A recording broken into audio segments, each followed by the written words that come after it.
Spiritual awakening, आत्मबोध, आत्म साक्षात्कार, self realisation कह सकते हैं, एनलाइटनमेंट कह सकते हैं। We are talking about it, discussing about it. आज बात कर रहे हैं इस बारे में कि आत्म जागृति, अपनी आत्मा को लेकर जग गया वो। यहां पर एंसेंट लोग बताते हैं कि क्योंकि टॉपिक ही यही है तो बात करनी पड़ेगी। एंसेंट थोड़ा सा जाना पड़ेगा हमें पुराने टाइम में, कि एंसेंट फिलोसफर्स बताते थे, एंसेंट स्पिरिचुअल गुरुज या पीपल्स, उन्होंने एक चीज डिस्कवर की, आत्मा। आत्मा वो चीज है कि मतलब कि जब आप अपने आप को खत्म करते जाएंगे तो एक स्टेट आती है जो आपको एक ऊर्जा देती है, आपके शरीर को, आपको एक होने का एहसास करवाती है, जिससे माइंड कनेक्टेड है, जिससे मन को भी बल मिलता है। आत्मा मतलब आपकी चेतना, आप के अंदर की सच्चाई, सच। जब आप कोई गलत काम करते हैं, आपके अंदर ये एहसास कहां से आता है? एक डाउट जरूर आता है कि मैं कुछ गलत कर रहा हूं, बट मजबूरियां हैं जो गलत करवा देती है। अंदर की आवाज कहां से आती है? आपकी आत्मा से। और यही सच है, यही सत्य है। तो जो अपनी अंतरात्मा को जान लेता है, अपनी अंतरात्मा को जान लेता है जो, तो वो स्पिरिचुअली अवेकन हो गया वो, है ना। उसको आत्मबोध, उसको आत्म साक्षात्कार हो गया उसका, स्पिरिचुअली अवेकन बीइंग हो गया वो। और मुझे बताइए, जो अपनी अंतरात्मा को जान लेगा, क्या वो सारे डिसीजन अपनी आत्मा से ही लेगा? ऑफ कोर्स, अपनी अंतरात्मा से ही लेगा। इसलिए जो वो डिसीजंस लेगा, जो वो बोलेगा, जो वो कहेगा, उसका मतलब, उसकी बातें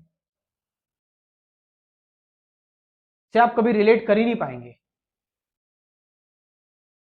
उसकी बातों से आप कभी रिलेट ही नहीं कर पाएंगे। उसकी बातें आपको समझ में नहीं आएंगी, वो जो बोल रहा है। आप क्या होगा, क्या बोल रहा है ये व्यक्ति, क्या समझा रहा है ये? वो कहानियां नहीं गाएगा, वो शब्दों में नहीं फिरेगा, क्योंकि वो अपनी अंतरात्मा से बोल रहा है, जो कि फॉर्मलेस है, जो कि निराकार है, जिसका कोई आकार नहीं है, जो द्वैत अद्वैत सबसे परे है, जिसका कोई एक्सप्रेशन नहीं है, जो कोई बनावट नहीं है। तो बनावटी बातें नहीं होंगी, तो ऐसी बातें आपको समझ में नहीं आने वाली है, लेकिन सुकून दे सकती हैं, लेकिन सत्य से साक्षात करवा सकती हैं, लेकिन आपकी गति करवा सकती हैं वो, लेकिन वो आपको कुछ याद दिला सकती हैं, लेकिन वो आपको सत्य तक पहुंचा सकती हैं। इसलिए तो देखो, सो कॉल्ड लोग जो बनावटी बातें करते हैं, उनसे लोग ज्यादा रिलेट कर पाते हैं, है ना। भीड़ वहीं होती है, क्योंकि अभी हमारे अंदर बनावट बहुत सारी है, अभी हमारे अंदर बहुत फॉर्म्स हैं,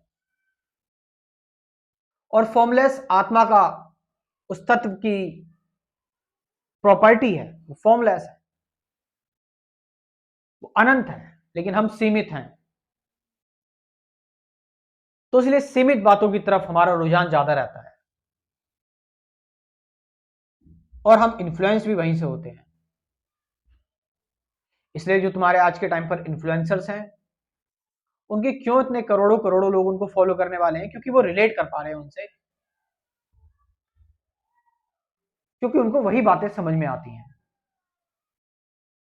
उनको वही शब्द समझ में आते हैं, वो उन चीजों से बंधे हुए हैं।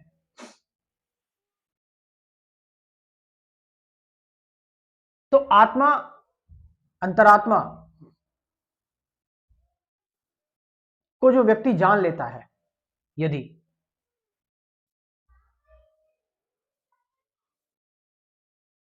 इसीलिए आप देखते होंगे कि ये बात कही जाती है कि दो आत्म पुरुष कभी एक दूसरे से क्यों नहीं मिलते।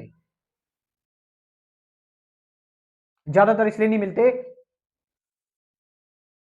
जैसे ये बात कही जाती है कि ओशो कृष्णमूर्ति से क्यों नहीं मिले, क्योंकि बात भी क्या होती, कहा भी क्या जाता, बताया भी क्या जाता, डिस्कशंस भी क्या होती, पूछा भी क्या जाता। वो भी अपनी अंतरात्मा में बैठे हुए, वो भी अपनी अंतरात्मा में बैठे हुए हैं, अगर बैठे होंगे तो, अगर बैठे होंगे तो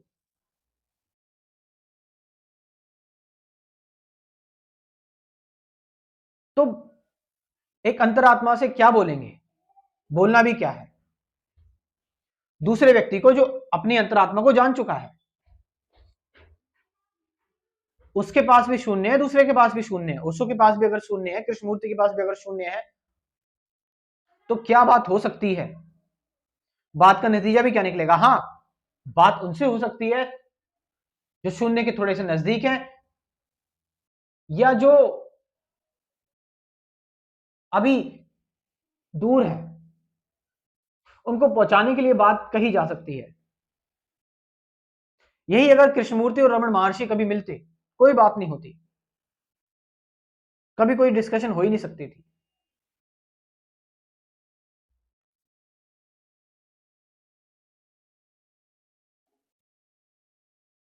तो आप इस चीज को देख सकते हो, यदि कृष्णमूर्ति और ओशो एक दूसरे के साथ मिलते तो क्या बात होती, कुछ बात नहीं होती,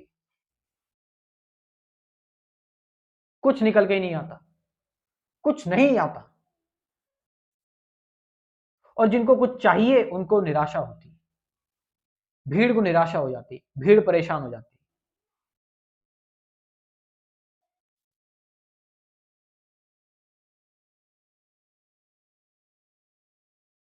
जैसे अभी कुछ लोगों को जब जनरल बातें की जा रही तब इतना इंटरेस्ट नहीं आ रहा होगा शायद, लेकिन जब ओशो कृष्णमूर्ति की मुलाकात से रिलेटेड बातचीत आई तो उनके कान खड़े हो गए।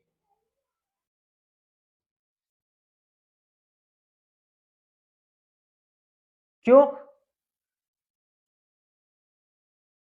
क्योंकि बनावटों में ज्यादा आनंद है, सुकून है, टेम्परेरी लेकिन, है ना, लेकिन एक दिन पक जाओगे। कुछ नहीं रखा इन बातों में कि ओशो ने क्या कहा, कृष्णमूर्ति ने क्या कहा। एक दिन खुद में लौटना पड़ेगा और खुद में ही समाना पड़ेगा, खुद को ही देखना पड़ेगा, खुद में ही मिल जाना पड़ेगा, खुद ही बन जाना पड़ेगा।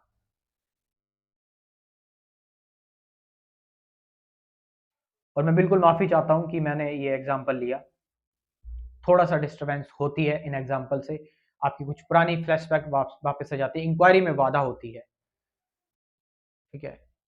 तो मैं आगे से इस चीज़ का ध्यान रखूंगा। और अच्छा, जो लोग कुछ चीज़ें जानना चाहते हैं, मेरा आध्यात्मिक कोर्स आप ज्वाइन कर सकते हैं। इसमें कुछ बेसिक बातें की गई हैं, meditation, truth, present moment awareness, relationship, fear, suffering, observation क्या है, थॉट क्या, एंडिंग ऑफ थॉट क्या है, ठीक है, सत्य ध्यान। तो ये कुल 24 वीडियोस हैं और साथ साथ 50 से ज़्यादा गाइडेड मेडिटेशन की वीडियोस हैं। इन सबको मिलाकर एक क्रैश कोर्स प्रिपेयर किया हुआ है। व्हाट्सअप नंबर है 9773529489, डिस्क्रिप्शन में दे दूंगा, वहां से जाकर आप इस क्रैश कोर्स को ज्वाइन कर सकते हैं। Thank you very much.